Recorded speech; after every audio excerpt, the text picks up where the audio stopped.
Monsoon सत्र के अंतिम दिन मुख्यमंत्री हेमंत सोरेन ने सदन को संबोधित करते हुए कहा कि मानसून सत्र में 8 विधेयक को मंजूरी मिली है, तो वहीं ध्यानाकर्षण के माध्यम से 51 सूचनाएं आई हैं। सदन में विपक्ष की भूमिका बड़ी होती है। विपक्ष बिना सरकार क्या काम करती है ये पता नहीं चलता।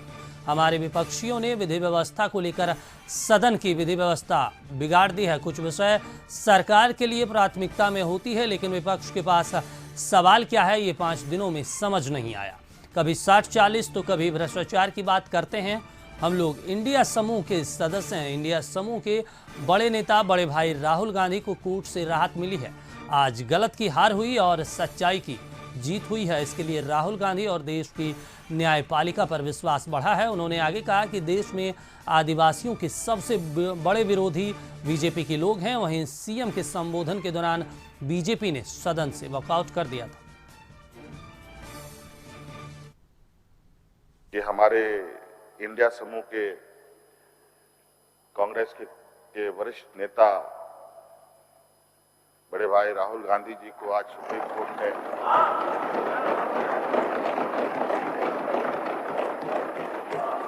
इनके कुचक्रों से बचा लिया था। आज अंतोगत्वा गलत की हार हुई और सच्चाई की जीत हुई। इसके लिए मैं राहुल गांधी जी को और न्यायपालिका पर अपनी जो देश के अंदर विश्वास है और उससे मजबूत होता है। अध्यक्ष महोदय, इस सत्र में कई महत्वपूर्ण सवाल, विधेयक पारित हुए, अनुपूरक बजट पारित हुआ और माननीय सदस्यों ने कई विभिन्न माध्यमों से इसमें हिस्सा बनने का भी काम किया। वो एक बार अपने गिरबान में भी झांकना चाहिए था कि वर्तमान में किस परिस्थिति, किस नियमावली से नियुक्ति हो रही है। ये सवाल बड़ा अजीब था। मंत्री को ये बात पूछा जा रहा है, ये खुद से ये नहीं पूछ पा रहे हैं कि ये नियम बनाया था किसने। ये नियम तो उन्हीं लोगों ने बनाया था। अध्यक्ष महोदय,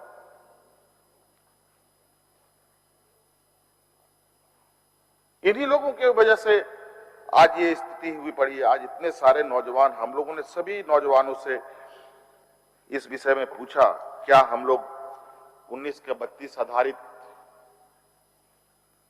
नियोजन नीति का इंतजार करें कि वर्तमान परिस्थिति के साथ ही आगे बढ़ा जाए।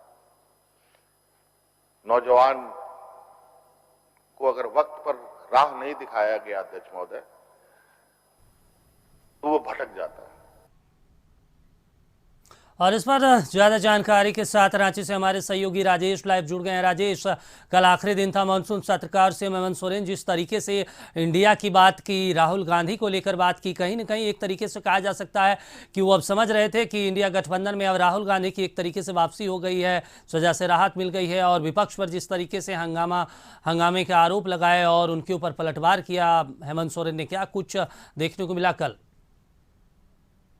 राजेश जी बिल्कुल, सत्र का अंतिम दिन था और मुख्यमंत्री हेमंत सोरेन का जो संबोधन चल रहा था उसमें सीधे तौर पे विपक्ष को घेरने का काम किए और उसमें उन्होंने कहा कि काफी महत्वपूर्ण सत्र चलती है। 4 दिनों का 5 दिनों का सत्र होता है। उसमें जिस तरीके से इस बार के सत्र के दौरान में जो विपक्ष का रवैया रहा है वो काफी शोचनीय है और दुर्भाग्यपूर्ण है। कहीं ना कहीं जनता की उम्मीदें रहती है और उसके साथ में जो विधायक बीजेपी के जो शशि भूषण मेहता ने जिस तरीके से अभद्रता की वो काफी दुर्भाग्यपूर्ण रहा। और उसके साथ ही जिस तरीके से मुख्यमंत्री हेमंत सोरेन ने 1932 को लेकर भी कहा कि पिछली बार यह जो हम लोग विधेयक लाए थे वो राजभवन से लौटा दिया गया था, फिर से एक बार हम लोग विधानसभा में इसको पारित करने की कोशिश करेंगे।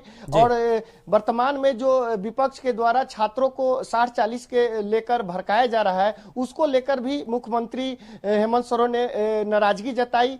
और सहयोगी पार्टी के रूप में कांग्रेस जो वहां पे है, उनके प्रवक्ता हमारे साथ हैं राकेश सिन्हा जी, उनसे भी बात करते हैं कि कल जो मुख्यमंत्री का संबोधन हुआ उसमें सीधे तौर पे विपक्ष पे आरोप लगाया गया 1932 को लेकर एक बार फिर से विधानसभा में लाया जाएगा, क्या कहेंगे?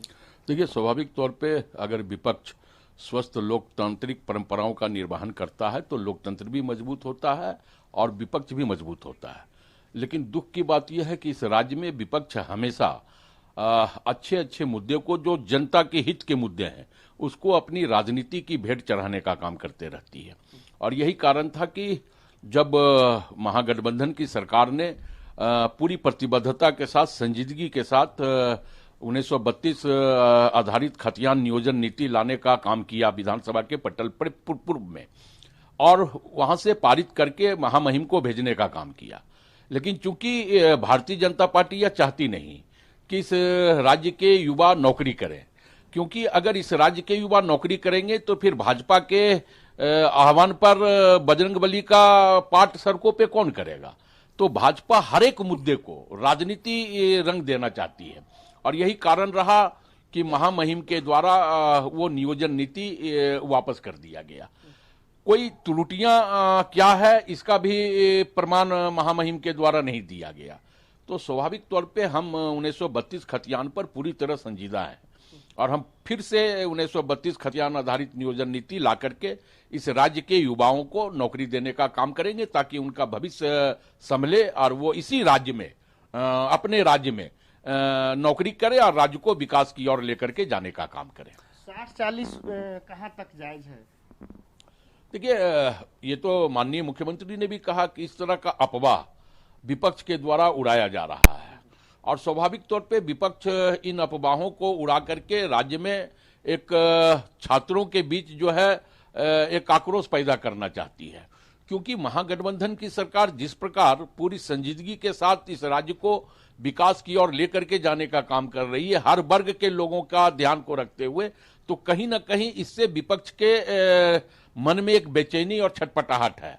और स्वाभाविक तौर पे वही बेचैनी और छटपटाहट का कारण ये रहा कि विपक्ष लगातार इस राज्य में अफवाहों का बाजार को गर्म करते रहती है। राजेश, आपके साथ जब कांग्रेस के प्रवक्ता हैं, उनसे एक सवाल पूछिए कि जिस तरीके से कल राहुल गांधी को राहत मिली और हेमंत सोरेन ने खुद लोकतंत्र की जीत बताया है, सच्चाई की जीत बताया है, क्या कुछ इंडिया गठबंधन पर इसका प्रभाव पड़ने वाला है और झारखंड की राजनीति के दृष्टिकोण से क्या कुछ अब असर होगा राहुल गांधी के फिर से सक्रिय राजनीति में वापसी होने का? जी बिल्कुल, सुप्रीम कोर्ट से राहत मिलने के बाद सीधे तौर पे जो पूरे देश में खुशी का एक माहौल बना। झारखंड प्रदेश कमेटी ने भी खुशियां मनाई और एक विजय जुलूस के रूप में अल्बर्ट एक्का चौक पे कल आपको हम तस्वीर भी दिखाए थे, उस तरीके से जश्न भी मनाया कि कहीं ना कहीं पूरे झारखंड के जो कांग्रेस के कार्यकर्ता हैं उनमें काफी उल्लास है। और जिस तरीके से राहत मिली है, हम कांग्रेस प्रवक्ता राकेश जी से बात करेंगे, कितना उम्मीद है और आने वाला 2024 कैसा होगा? देखिए, स्वाभाविक तौर पे मैं ये कह सकता हूं कि माननीय सर्वोच्च न्यायालय ने जो कल फैसला दिया है, न्यायपूर्ण फैसला दिया है, इसके लिए सर्वोच्च न्यायालय को हम आभार प्रकट करना चाहते हैं, उनके प्रति कृतज्ञता प्रकट करना चाहते हैं। जिस प्रकार राहुल जी को लोकतंत्रीय परंपराओं से परे हट करके उनकी सदस्यता वापस ले ली गई तुरंत आनन फानन में, तो कहीं ना कहीं सर्वोच्च न्यायालय का जो आदेश कल आया, इससे लोकतंत्र भी स्थापित हुआ, संविधान भी स्थापित हुआ, और संवैधानिक संस्थाओं का जिस प्रकार केंद्र सरकार के द्वारा चयन किया जा रहा है, यह भी बात साफ प्रदर्शित हो गई। तो स्वाभाविक तौर पे हम जैसे कार्यकर्ता, कांग्रेस पार्टी के सैकड़ों कार्यकर्ता, लाखों कार्यकर्ता, करोड़ों कार्यकर्ता, कल का दिन जो है उनके लिए खुशी का दिन था। क्योंकि राहुल गांधी जी सिर्फ एक लीडर के रूप में नहीं, बल्कि इस देश के वंचितों की आवाज, महिलाओं की आवाज, किसानों की आवाज, अल्पसंख्यकों की आवाज, इन तमाम आवाज को सदन में उठाने का काम किया करते थे। और यही कारण थी कि राहुल गांधी के इन प्रखर आवाजों के कारण केंद्र की सरकार डरी थी, सहमी हुई थी, और उसी का परिणाम यह रहा कि आनन फानन में राहुल गांधी की सदस्यता को खत्म करने का काम जो है केंद्र सरकार के इशारे पे किया गया। लेकिन अब चलिए चूंकि बिल्कुल लोकतंत्र- राजेश, एक तरीके से अपनी बात रख रहे हैं राकेश सिन्हा, लेकिन जाहिर सी बात है अब राहुल गांधी की संसद सदस्यता बहाल होगी तो जाहिर सी बात है कांग्रेस में खुशियों की लहर वापस लौटेगी। तमाम जानकारी के लिए आपका शुक्रिया।